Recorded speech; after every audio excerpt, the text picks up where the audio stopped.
Hi, this is Shui with a review of a Reebok shoe, retroed several times. This is the DMX Daytona. The DMX cushioning, I'm personally a big fan of it.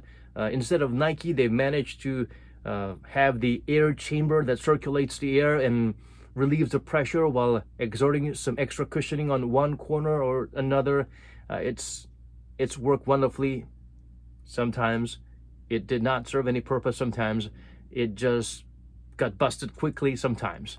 The first run DMX had a nice little chamber that separated, and you could actually feel it. They tried to use that in basketball for the Allen Iverson basketball signatures, but they didn't really work out. They were crazy heavy though. Speaking of weight, the Daytona is quite a lightweight shoe considering the tech involved and how you can see these thick materials all around. It only weighs about 380 grams for a size 9.5.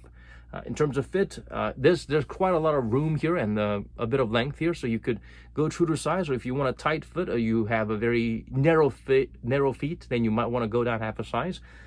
It's got everything, the basics of everything. The works are there. The heel cup is there, getting the job done inside, and the Achilles pad and the overall ankle padding around it's adequate, and there is no pinching sensation anywhere, so that's always a good thing.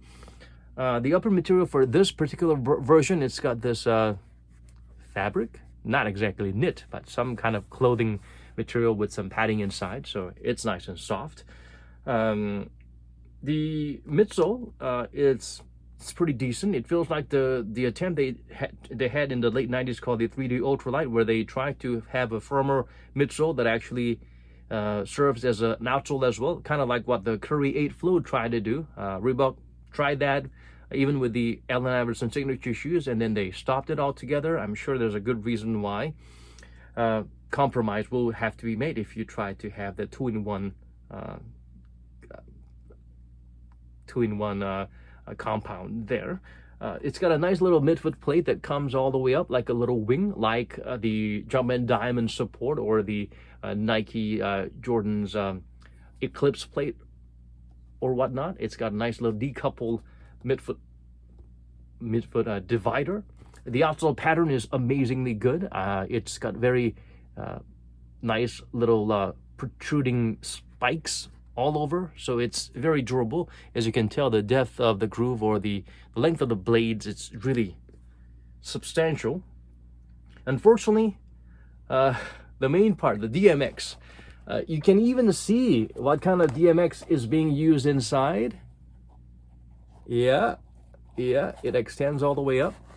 Yeah, you can actually see it.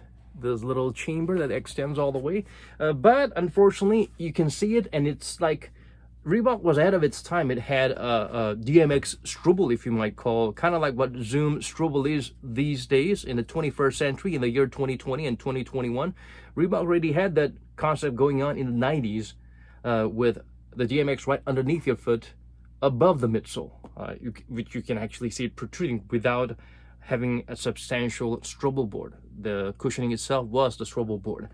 But for this DMX, unlike the DMX Cloud Ride, which I swear by, which I even play basketball in, and the DMX Ultra Walk 7, I can never remember the name, it's so long. It's a walking shoe, but it's the DMX pods are substantial enough to actually, you can feel the chamber working, pushing the air out to maximize the cushioning on the other side where the pressure is not being placed. You can feel the air moving and working. For this one, you don't really feel that, which should be the selling point of the DMX. You do feel a substantial level of heel cushioning and shock absorption, but on the forefoot, it's very minimal. It's very low to the ground.